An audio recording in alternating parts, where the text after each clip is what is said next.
Now we'll look at what you do if you have a big old part and you have a small location on your big old part that you would like to zoom in on and show someone an enlarged detail.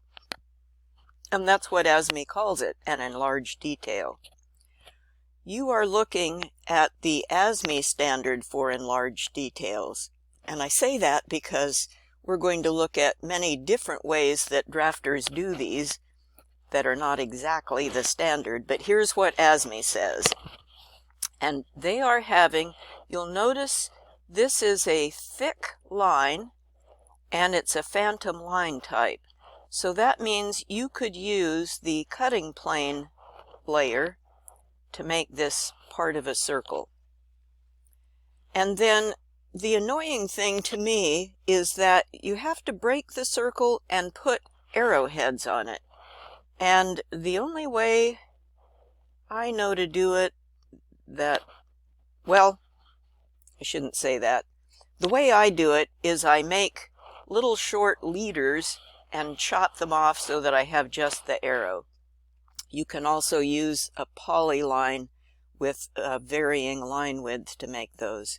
I don't know. They're just annoying. That's what I think. So anyway, here's what you do.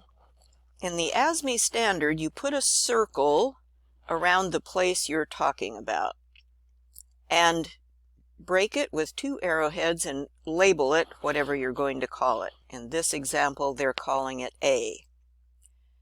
Then you select this part of the object and copy it over to another place on your sheet, and you scale it up so it's bigger. And you might imagine the trim command is your new best friend here, so trim, trim, trim, so that it looks like the chunk that you're surrounding with your arrow line. Then you label it. What is this? This is detail A, and you must put the scale under it. In this example, this is 4 times its size. It's a scale of 4 to 1. So that's what ASME says. Now let's look at some examples. First of all, these are out of our book, and they are examples where people were following the ASME standard. There's a circle where the drafter is going to zoom in closely on this machined groove here, and there they are listing the scale. This other section through a who knows what washer, a spring. This is in isometric view in case you wanted to do a drawing assignment. So that would actually be a circle if you were looking at the orthographic view. Here's another example. This happens to be metric. So here is the detail, the enlarged detail. That's going to be detail B.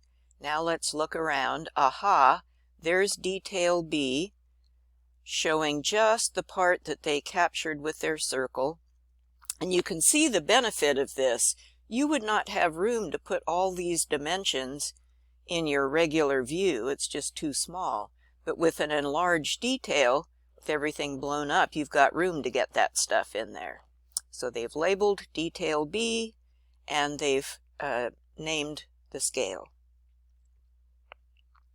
Now the rest of these random examples are things that other people do, and people come up with all kinds of methods for doing enlarged details. You will need to ask your boss what method they want you to use. Some companies have office standards where they want you to do things a certain way, so find out what that is. And let me just say, we're learning the ASME standards here. We're learning what that actual document says. But when you get to work, the standard is whatever your boss says it is. So if your boss says you're going to do it this way, then that's your standard in the office where you work. So it's just some random things. This person is just pointing at the thing with a leader and then labeling the view. This person is just using a solid By golly, that's not even a cutting plane line. That's a thick center line for some weird reason. A solid circle, and then here's the enlarged detail. This person is using a section view and making the section view enlarged. And this person is doing, in the lower right corner, is doing sort of a mixed bag. They're doing a circle that is broken with arrows, but it's a continuous line. And then in the enlarged detail, they're using a, oh dear, that's not even a phantom line, that's a center line. That's troubling. They're labeling it with lowercase letters. That's troubling. And they did not label the scale. That's troubling. So this one is not an example you want to follow, I would say. Here's one out of our book again. This is from a forklift company. And you can see they have a number of details called out here. For example, here in this middle section, it says there's a circle and it just says, see detail C. Okay, let's find detail C. Here it is. And they have labeled it and they have put the scale underneath. This one, what are they doing? Somewhere they've got a detail C named in their view, and then here it is. Oh yeah, this one is weird. So here is an aligned section, section BB. Now we go down here in the lower right and we find section BB. And then in section BB, we see a detail C circled. And then we go over to the lower left corner, and there is the enlarged detail for detail C, just so they could show that 15-degree chamfer. Woo-wee! And that one is scaled up 10 times, 10 to 1. Here are some more that are similar to that. This one is also out of our book. This is a crane company. They are using an elliptical, but otherwise ASME standard thing. And then I'll show you a few of mine. Now, I do not use the actual ASME standard, I'm ashamed to say, because I like to, and your boss may not want you to do this, but what I like to do is kind of like you find in an owner's manual maybe when you're putting something together. I like to circle, if I can, the corner I'm talking about. Then I pull out my enlarged detail right next to it and I connect them with a line. Now what's bad about this one is I did not name what it was, and I did not label the scale, so that's not good. Down here in the lower right, I just used the method where you point at it with a leader, detail B, and then here's detail B up here with the scale labeled. Here's another one that has a similar method. Now this drawing has a whole bunch of enlarged details, and so right or wrong, I just felt that getting them all pulled out and connected with these connecting lines might be a good approach. That might be good, might be bad, but there you are. I'd like to call your attention to the way these item number bubbles are all in a line. And where I could, I made the enlarged details in a line. That makes a big difference in having something that is professional looking.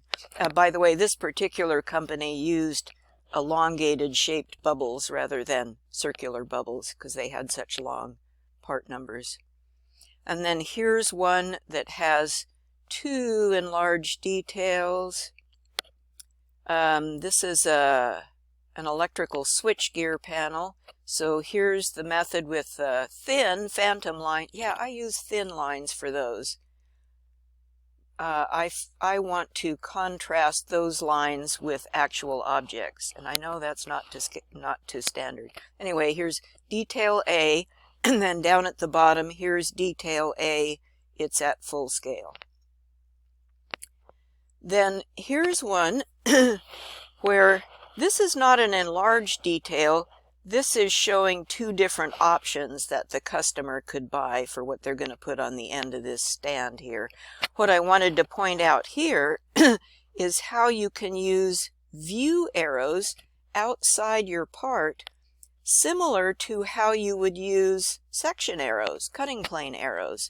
But in this case, I'm saying here on this end, I'm going to be showing you something at AA looking this direction, and here on the right end of the part, I'm going to be showing you view BB looking this direction.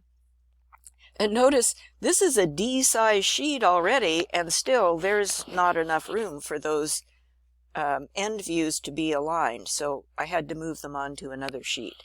And this thing, some offices let you do this. I said see sheet 4 for view AA and BB. And so here's sheet 4. I've labeled, here's that view I was showing you, and these are just using the scale that's in the title block. So that's something you can do with these arrows also, is just show view directions. Now, let's look at our assignment. What you are going to do is get that aligned section drawing you did last time, and yours might look something like this. This is one of the examples out of the instructor's solution manual. I photoshopped it a little bit because he had some errors in there, but it's pretty much like what he had.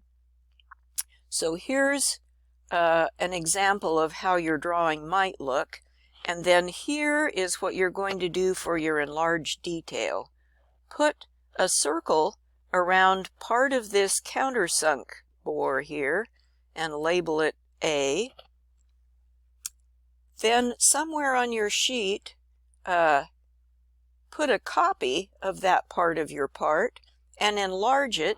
This one shows enlarged 2:1, and give them the dimension for that 45-degree countersink.